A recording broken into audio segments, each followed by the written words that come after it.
അലിഫ് ലാം റാ തിൽക ആയാതുൽ കിതാബി വഖുർആനിൻ മുബീൻ. അലിഫ് ലാം റാ. ഇവ വേദഗ്രന്ഥത്തിന്റെയും കാര്യങ്ങൾ സ്പഷ്ടമാക്കുന്ന മഹത്തായ ഖുർആനിന്റെയും ആയത്ത് അഥവാ സൂക്തങ്ങളാകുന്നു.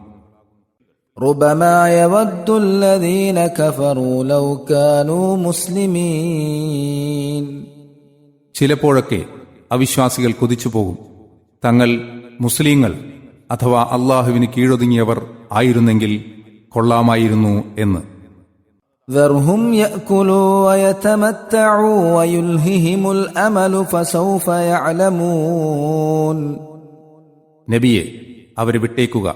അവർ തിന്നുകയും സുഖമനുഭവിക്കുകയും അതിമോഹം അവരെ അശ്രദ്ധയിലാക്കുകയും ചെയ്തുകൊണ്ടിരിക്കട്ടെ. വഴിയെ അവർ അറിഞ്ഞുകൊള്ളും.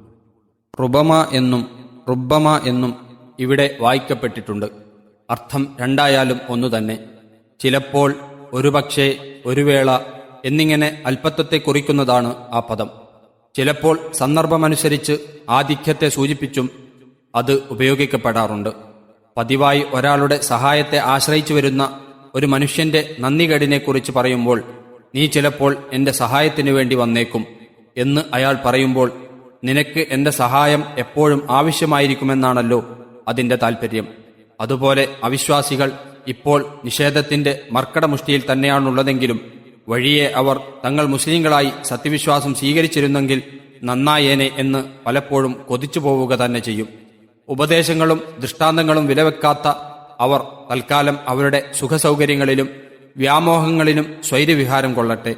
വഴിയെ അതിന്റെ ഫലം അവർ അറിഞ്ഞുകൊള്ളും എന്നു സാരം. മരണവേളയിലെയും ഖിയാമത്ത് നാളിലെയും വിചാരണാവേളയിലെയും ഭയങ്കരതകൾ അനുഭവപ്പെടുമ്പോഴും സത്യവിശ്വാസികളെ സ്വർഗത്തിലേക്കും അവിശ്വാസികളെ നരകത്തിലേക്കും തിരിക്കുമ്പോഴും നരകത്തിലെ ശിക്ഷാ നടപടികൾക്ക് വിധേയരാകുമ്പോഴും സത്യവിശ്വാസികളായ പാപികളുടെ നരകശിക്ഷയുടെ കാലാവധി കഴിഞ്ഞ ശേഷം അവർ നരകത്തിൽ നിന്ന് മോചിക്കപ്പെടുന്നത് കാണുമ്പോഴും അങ്ങനെ പല അവസരങ്ങളിലും അവിശ്വാസികൾ അപ്രകാരം കൊതിക്കുകയും പറയുകയും ചെയ്തുകൊണ്ടിരിക്കുമെന്ന് പല ഖുർആൻ വചനങ്ങളിൽ നിന്നും നബി വചനങ്ങളിൽ നിന്നും അറിയപ്പെട്ടിട്ടുള്ളതാകുന്നു. ഇതാണിവിടെ ഖുർആൻ വ്യാഖ്യാതാക്കൾ പൊതുവെ അംഗീകരിച്ചിട്ടുള്ള പ്രബലമായ വ്യാഖ്യാനം. മറ്റൊരു അഭിപ്രായപ്രകാരം തങ്ങൾ മുസ്ലിങ്ങളായിരുന്നെങ്കിൽ നന്നായേനെ എന്ന് അവിശ്വാസികൾ കൊതിച്ചു പോകുമെന്ന് പറഞ്ഞത് സത്യവിശ്വാസികൾക്ക് ഭൂമിയിൽ പിന്നീട് ലഭിക്കുന്ന വിജയങ്ങളും സ്വാധീനവും കാണുമ്പോഴായിരിക്കും എന്നാകുന്നു.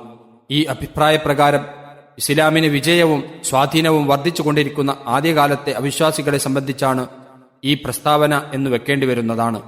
ഒന്നാമത്തെ അഭിപ്രായപ്രകാരം എല്ലാ അവിശ്വാസികളെയും സംബന്ധിച്ച ഒരു പ്രസ്താവനയായിരിക്കും ഇത്. വല്ലാഹു അഅലം. وما أهلكنا من قرية إلا ولها كتاب معلوم. ഒരു രാജ്യത്തെയും അഥവാ രാജ്യക്കാരെയും തന്നെ അതിന് അറിയപ്പെട്ട നിശ്ചിതമായ നിയമം ഉണ്ടാക്കിക്കൊണ്ടല്ലാതെ നാം നശിപ്പിച്ചിട്ടില്ല. ما تسبق من أمة أجلها وما يستأخرون. ഒരു സമുദായവും തന്നെ അതിന്റെ നിശ്ചിത അവധിയെ മുൻകടക്കുകയില്ല, അവർ അതിനപ്പുറം പിന്തിപ്പോകുകയുമില്ല. ഓരോ ജനതയുടെയും നാശം എപ്പോഴാണ്, എങ്ങനെയാണ് എന്നൊക്കെ ചില നിയമങ്ങളും വ്യവസ്ഥകളും അടങ്ങുന്ന ഓരോ അവധി അള്ളാഹു നിശ്ചയിച്ചിട്ടുണ്ട്. ആ അവധി പൂർത്തിയാകുമ്പോഴേ അത് സംഭവിക്കൂ. അതിനു മുമ്പോ പിമ്പോ ഒരിക്കലും അത് സംഭവിക്കുകയില്ല. അതുപോലെ ഈ മുശ്രിക്കുകൾക്കുമുണ്ട് ഒരവധി. അത് വരുമ്പോൾ ഇവരുടെ ഊഴവും വരുമെന്നു താൽപ്പര്യം. وقالوا يا أيها الذي نزل عليه الذكر إنك لمجنون. അവർ അഥവാ അവിശ്വാസികൾ പറയുന്നു, ഹേ പ്രമാണം അഥവാ ഖുർആൻ ഇറക്കപ്പെട്ടിട്ടുള്ളവനെ, നിശ്ചയമായും നീ ഒരു ഭ്രാന്തൻ തന്നെ. لو ما تأتينا بالملائكة إن كنت من الصادقين. നീ സത്യവാൻമാരിൽപ്പെട്ടവനാണെങ്കിൽ ഞങ്ങളുടെ അടുക്കൽ നീ മലക്കുകളെ കൊണ്ടുവരാത്തതെന്താണ്?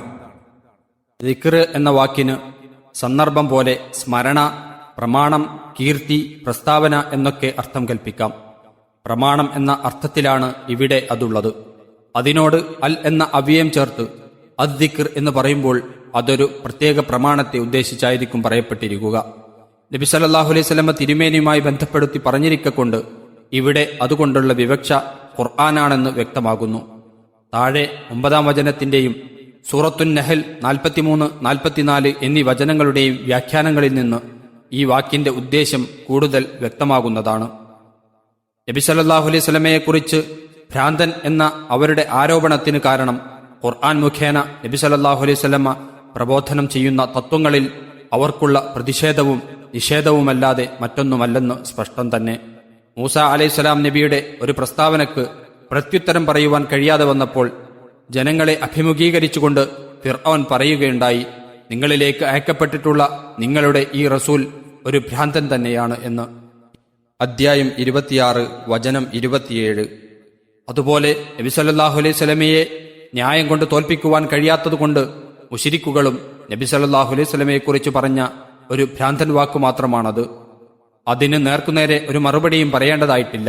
എങ്കിലും അവരുടെ ആരോപണത്തിന് കാരണമാകുന്ന ആ പ്രമാണം നബി സല്ലല്ലാഹു അലൈഹി വസല്ലമയുടെ സ്വന്തം വകയല്ലെന്നും അത് അള്ളാഹു ഇറക്കിയതാണെന്നും അവരുടെ ആഗ്രഹത്തിന് വിരുദ്ധമായി അതിനെ അവൻ സുരക്ഷിതമായി നിലനിർത്തുക തന്നെ ചെയ്യുമെന്നും 9-ാം വചനത്തിൽ അതിനു മറുപടിയെന്നോണം അള്ളാഹു പ്രസ്താവിക്കുന്നുണ്ട്. എന്തുകൊണ്ടാണ് ഇവൻ മലക്കുകളെയും കൊണ്ടുവരാത്തതെന്ന അവരുടെ ആക്ഷേപമാണ് മറ്റൊന്ന്. അതിന്റെ മറുപടിയാണ് അടുത്ത വചനത്തിൽ കാണുന്നത്. ما ننزل الملائكة إلا بالحق وما كانوا إذا منظرين. മലക്കുകളെ തക്കതായ ന്യായപ്രകാരമല്ലാതെ നാം ഇറക്കാറില്ല. ഇറക്കുന്ന പക്ഷം അപ്പോൾ അവർ ഒഴിവ് നൽകി കാത്തുവെക്കപ്പെടുന്നവരായിരിക്കുകയുമില്ല.